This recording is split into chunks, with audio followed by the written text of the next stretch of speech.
Okay, so it's day 210. I want to talk about three weird ways how Russia has exposed its own weakness. And they weren't trying to, it's accidental. It's something that you have to see between the lines, but you see it. And I'll point it out and you'll see it. Stay with me to the end. The third one will freaking blow your mind. I promise you. Okay, so we're going to start with the Ministry of Defense. The UK Ministry of Defense Intelligence update. And they said that on September 20th, officials from Ukraine, Russian occupied Donetsk, Luhansk, and Kherson, and Zaporizhia regions announced that they're going to conduct referendums on accession to the Russian Federation. Now, they also said this urgency is likely driven by fears of imminent Ukrainian attack and expectation of greater security after formally becoming part of Russia. So, the reason that they're doing, here's reason number one, the reason that they're doing these referendums now is now not because of a position of strength, but out of fear. It's a position of weakness. Like if they could secure all the territory and then do it, that would be out of strength. But they're afraid that they're going to lose it. In fact, they've already lost a piece of Luhansk, which they had totally captured. Let me keep going. The Russian Duma voted on 20 September 2022 to amend a law which extends punishment for defaulting troops. That is for troops who either run away or don't fulfill their contract because they don't have to as a special military operation. They don't have to actually go fight in a foreign war. So that's part of the Russian law. So they're tightening these laws. That's also part of the same thing that they're afraid of right now what's going on, and so they have to do these measures to shore things up.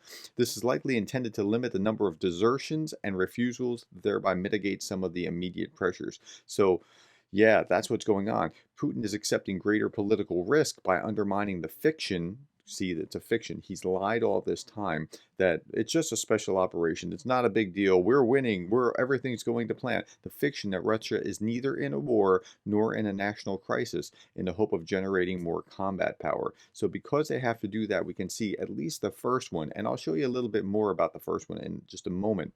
Here, I want to turn my attention to the sham referenda. Mobilizations are sign of Russia's weakness. And again, this theme of Russia's weakness kept coming through and coming through and coming through as I read articles for today. U.S. Ambassador to Ukraine Bridget Brink said sham referenda and mobilization are signs of weakness, of Russian failure. That's right. Okay, let's look at RT. What did RT say?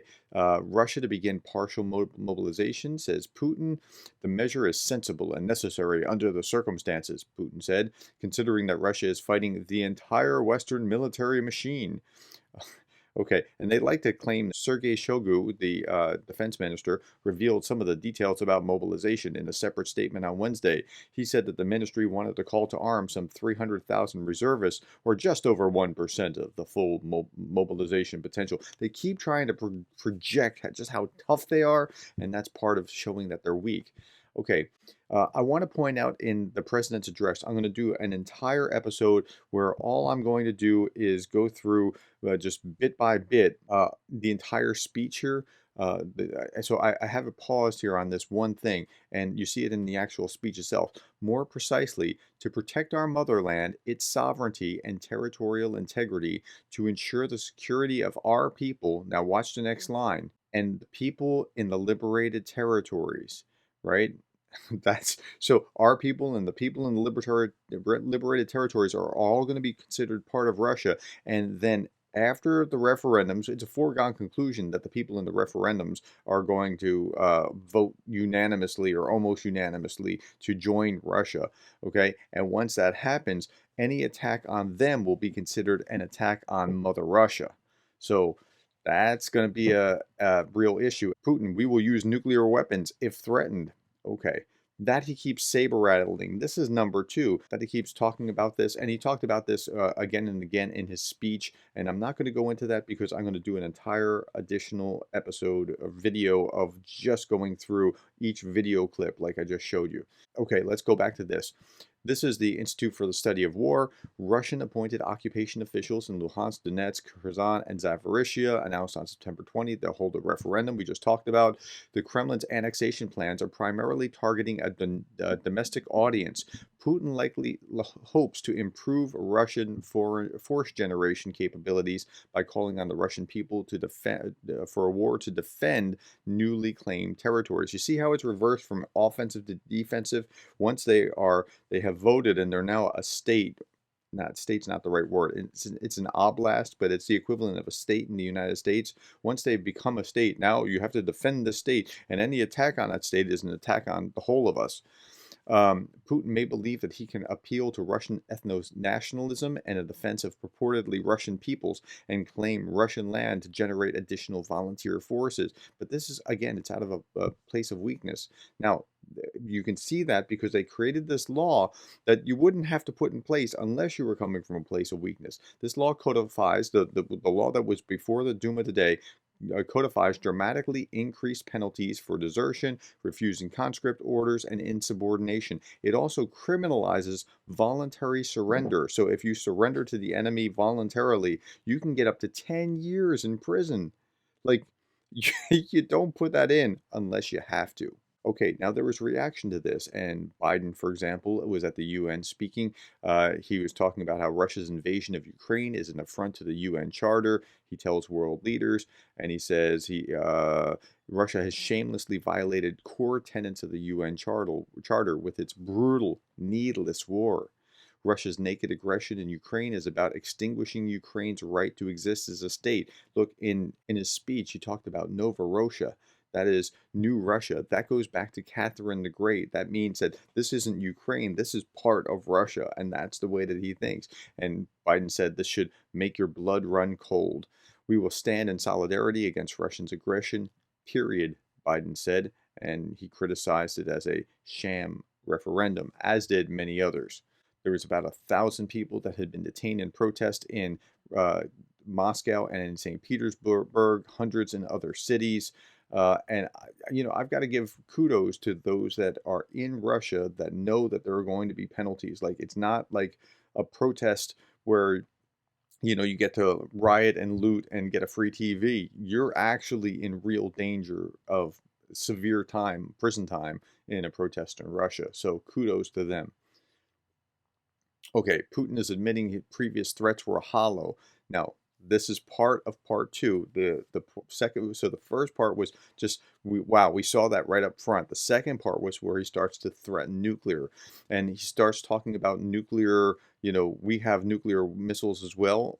Russia's leader's fantastical speech shows how he recognizes that his country is losing the war. When you start, nuclear saber rattling, he's admitting that his previous threats were hollow when after he said, well, we have nuclear weapons too. And then he said, this is not a bluff. The good news here is that Putin's announcement of emergency measures shows that he recognizes that Russia is losing. That's right. The speech was primarily for a domestic audience, one that's preconditioned to accept or at least tolerate the looking glass version of what Putin presents.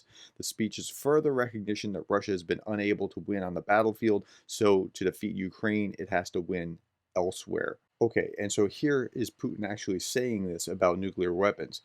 I would like to remind those who make such statements regarding Russia that our country has different types of weapons as well. He's talking about nuclear. And he says, and to defend Russia and our people, we will certainly make use of all weapon systems available to us. And then he says, this is not a bluff.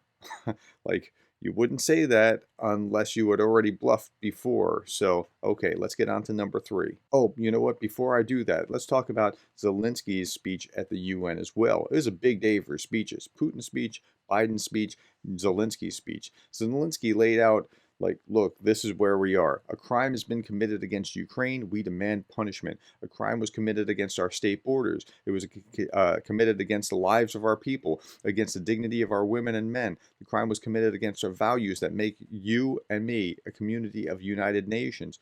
Ukraine demands punishment for trying to steal our territory. And he goes on and he talks about there's 5 preconditions for peace. First, the UN Charter proclaims the equality of all nations. It protects the inviolability of borders. The UN Charter stipulates the value of human rights. We didn't provoke this war. We held 88 rounds of talks in various formats to prevent this war. Now, Putin will say in that speech that, we couldn't do anything because they just wouldn't listen. No, 88 rounds of talks in various formats to prevent the war before February 24th. So Putin lies. And this is the first item of our peace formula. One, punishment that needs to be there. Then he goes on to two. The second item of the peace formula is the protection of life. Three, the third item of our peace formula is restoring the security and national integrity. And then four, the fourth item is security guarantees. Now, we were supposed to have security guarantees with the Budapest Memorandum when they gave up their nukes. The US, the UK, and Russia were the guarantors, but that fell through. And fifth, the fifth item of Ukrainian peace formula is determination, something with which without the other four will not work. This is our determination to fight. This is the determination of the partners to help us and themselves. And this is the determination of the world to unite around the one who fights against armed aggression and to call order to the one who threatens all. So our formula is punishment, protection of life, restoration, security guarantees, and determination to defend oneself.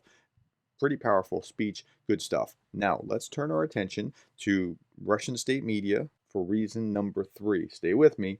Russian state media.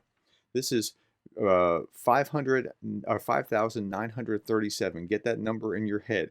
This is what the defense minister, Sergei Shoigu, says are the number of Russian troops that have died during the military operation. I am stunned that they would make such an audacious claim that only 5,000 Russian troops have died. Now, they made an even more audacious claim. Fatalities on the Ukrainian side are 10 times higher, with 61,207 Ukrainian troops killed. I'm going to do an entire video on this, unpacking the math. But I'm not making this up. This is in RT. This is in Pravda. Same thing. And it was reported by TASS. So I'm not making this up. This is demonstrating weakness when you cannot admit the truth, when you make up these brilliantly blatant lies. And so that's what's going on. So for those three reasons, Russia has just exposed that the emperor has no clothes. And that's what I had to show you today. Thank you for your time. Stay tuned, subscribe. I'm going to put out another one reviewing Putin's speech, and I'm going to put out another one reviewing the numbers here of the 5,937 and what the mathematical probabilities of something like that are. Just dividing and showing what we actually know and what the U.S., the U.K., and the Ukrainians have said in different estimates, and just showing what this looks like. Talk to you later.